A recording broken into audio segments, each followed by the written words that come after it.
আর যদি তার ওই বুদ্ধি দিয়ে ভালো কাজ হইতো, তাহলে বুদ্ধি নামক নিয়ামত আল্লাহ তার আরও বাড়াই দিত। কারণ যখনই 10টা ভালো কাজ সে করবে, সমাজের কাছে তার গ্রহণযোগ্যতা বাড়বে না কমবে? মানুষ তার ভালো বলবে না মন্দ বলবে? আল্লাহর কাছে সে ভালো হবে না মন্দ হবে?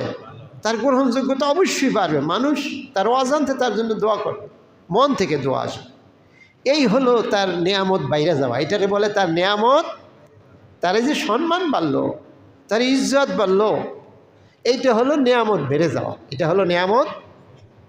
সুবহানাল্লাহ। নিয়ামতের শুকরিয়া আদায় করলে বেড়ে যায়, আর নাফরমানি করলে অস্থির হয়, প্রশান্ত আত্মা তার থাকে না, দুনিয়াতে না। আর পরকালীন আল্লাহ ঘোষণা করছে কঠিন শাস্তির মুখোমুখি যে না শুকরগুজার হয়। আল্লাহ বলেন নাই যে নিয়ামত ছিনিয়ে নেবেন, এই কথা বলেন নাই। শুকরিয়া করলে নিয়ামত বাড়াইয়া দেবে, কিন্তু না শুকরিয়া করলে ছিনিয়ে নেবে বলে নাই। না শুকরিয়া করলে কঠিন আযাবের হুঙ্কার। সেই আযাব দুনিয়াতেও, শাস্তি দুনিয়াতেও আখেরাতেও। দুনিয়ার শাস্তি হলো অস্থির হবে, আখেরাতের শাস্তি হলো জাহান্নাম। সম্মানিত হাজিরিন, আমরা একটা স্থির আত্মা চাই, টেনশন মুক্ত মন চাই, হৃদয়ে চাই। সেজন্য দরকার সব কাজে শুকরিয়া আদায় করা।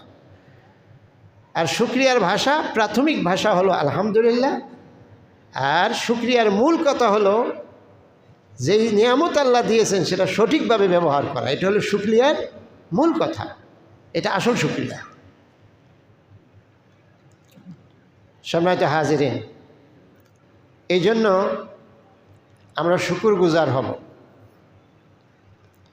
আমরা অনেক সময় অন্যেরটা দেখে শুকরিয়া ভুলে যাই, অন্যেরটা দেখে আমাদের শুকরিয়া হারিয়ে ফেলি।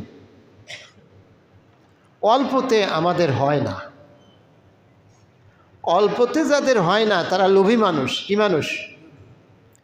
লোভী মানুষের শান্তি। মানুষ কোনো কিছু অর্জন করে শান্তির জন্য, তো লোভের পিছনে তো কোনো শান্তি নাই।